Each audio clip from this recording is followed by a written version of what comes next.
Hello everyone, welcome to my YouTube channel. Guys, as we all know that budget session is going on. Everyone is talking about budget. We all must know about some basic fact regarding budget.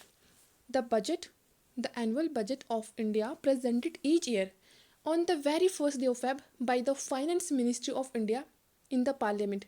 अभी currently जो हमारे finance minister हैं वो श्रीमती सीतारमन निर्मला सीतारमन है अभी 2022 के।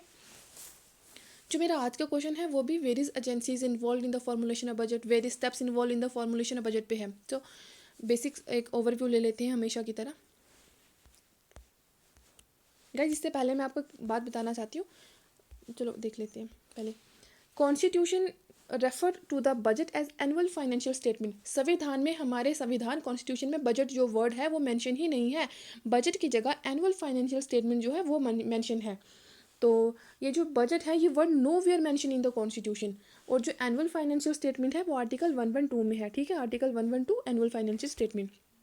बहुत बार ये स्टेट पीसीएस में या नेट सेट जेआरएफ में हर जगह ये क्वेश्चन आता है कि which one of the following article deal with budget. तो वहाँ पे ऑप्शन 112 मत करना बिकॉज मेंशन ही नहीं है, तो so none of the above answer आता है। ठीक है, तो अब हम चलते हैं कि various agencies involve in the formulation of budget. या the four different organ involved in the formulation of budget sorry four different organ involve in the formulation of budget. Four different organ हमारे पास कौन कौन से involve होते हैं? First होता है finance ministry. पैसे के रिगार्डिंग बात है तो फाइनेंस मिनिस्ट्री तो होगी, तो ओवरऑल रिस्पॉन्सिबिलिटी बजट को फॉर्मुलेट करने की फाइनेंस मिनिस्ट्री की ही होती है। सेकेंड है एडमिनिस्ट्रेटिव मिनिस्ट्री, जिसके पास डिटेल नॉलेज होता है एडमिनिस्ट्रेटिव रिक्वायरमेंट का, कितना किस एडमिनिस्ट्रेशन में कितना पैसा चाहिए, कितनी रिक्वायरमेंट है, सबका नॉलेज होता है एडमिनिस्ट्रेटिव मिनिस्ट्री के पास। थर्ड है प्लानिंग कमीशन, जो कि अब नीति आयोग है। कमेंट बॉक्स में बताइए कि नीति आयोग कब आया था और प्लानिंग कमीशन को कब रिप्लेस किया था।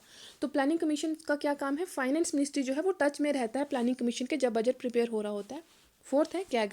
तो क्या क्या करता है? काउंटिंग स्किल्स प्रोवाइड करता है बजट को फॉर्मुलेट करने में। ठीक है, ये चार ही एजेंसीज हैं हमारे पास। गाइस, जो ये हमारा हो गया ना कॉन्स्टिट्यूशन वाला, ये अब हम देख रहे हैं कि हमें बजट को प्रिपेयर करने में क्या क्या चीज़ों की ज़रूरत पड़ती है। ठीक है, तो हमारे पास क्या क्या चीज़ें होती हैं, जैसे कि अभी आपको पता है अभी 22 का जो बजट आया है ना, इसकी प्रिपरेशन 21 से ही स्टार्ट हो गई थी। तो बजट की प्रिपरेशन स्टार्ट हो जाती है सितंबर अक्टूबर से ही स्टार्ट हो जाती है।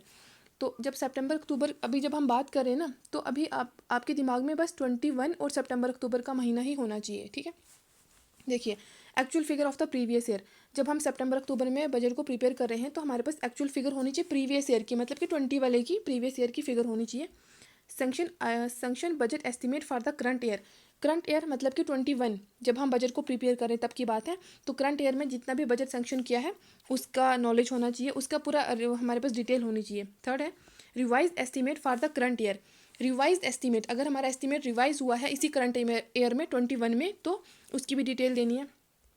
फोर्थ है propose estimate for the next year. अभी 22 के लिए हमें कितना पैसा चाहिए, विद एक्सप्लेनेशन फॉर इंक्रीज या डिक्रीज। अगर कम हुआ है, ज़्यादा हुआ है, तो एक्सप्लेनेशन के साथ देना है क्यों कम हुआ, क्यों ज़्यादा हुआ, and all.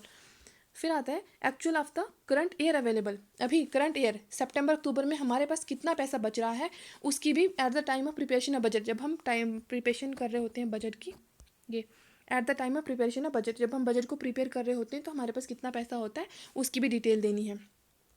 And last point है actual for the corresponding period for the previous year. Corresponding period of the previous year का मतलब ये हुआ जब हम 21 सितंबर अक्टूबर में बजट को प्रिपेयर कर रहे हैं तब हमारे पास कितना पैसा था एज कम्पेयर टू 22 के बारे में। ठीक है, एक पैरेलल पीरियड के बारे में यहाँ पे बोला है कि पैरेलल पीरियड में सितंबर अक्टूबर 20 में हमारे पास कितना पैसा था, सितंबर अक्टूबर 21 में हमारे पास कितना पैसा है, तो उस सब की डिटेल देनी है। ठीक है गाइस, इसके अलावा एडिशनल इन्फॉर्मेशन देना चाहती हूँ। जैसे कि आप सबको पता है हमारे पास रेल पहले 1921 से पहले एक ही बजट था, जनरल बजट और रेलवे बजट सब एक ही था। लेकिन 1921 में एक्वार्ड्स कमेटी की रिपोर्ट आई थी जिसमें ये मेंशन था कि जनरल बजट को रेलवे बजट से सेपरेट कर दिया जाए। उसकी कमेटी की रिपोर्ट पर दोनों बजट को अलग अलग कर दिया था, सेपरेशन हो गई थी बजट की। अब 2017 में ये बजट फिर से मर्ज हो गया है। ठीक है, अब हम अपने क्वेश्चन पे मूव करते हैं। आई नो आज का वीडियो थोड़ा लंबा हो गया है बट बेसिक्स सारी चीज़ें थोड़ी थोड़ी कवर करनी थी इसलिए।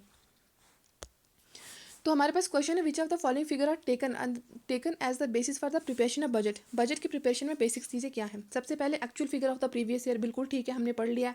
सेकंड है sanction budget estimate for the current year, current year में बजट कितना सैंक्शन किया है वो भी चाहिए, ठीक है। थर्ड है revise estimate of the current year, अगर करंट ईयर में जो भी रिवाइज हुआ वो भी ठीक है, पढ़ लिया हमने। फोर्थ पॉइंट है propose estimate for the next year, तो बिल्कुल ठीक है। फिफ्थ है actual of the current year available at the time of preparation of estimate. Estimate के टाइम पर जब हम बजट को प्रिपेयर करें हमारे पास कितना पैसा बचा है उसके बारे में भी सब पता होना चाहिए। और actual for the corresponding period of the previous year. तो ये 6 के 6 स्टेप हमने पढ़ ली है और हमारा डी ऑप्शन जो है ऑल द अबव है वो सारा वो करेक्ट हो जाएगा। तो गाइस आपको पता है ना कि हमारा जो ये फाइनेंशियल ईयर है वो कब से इंडिया का है? 1 अप्रैल से 31 मार्च तक। तो जो अभी बजट आया है वो लागू कब से होगा? 1 अप्रैल से लागू होगा। आई होप आपको समझ आ गया है। समझ आ गया है तो लाइक शेयर एंड सब्सक्राइब ज़रूर कीजिए। Thank you.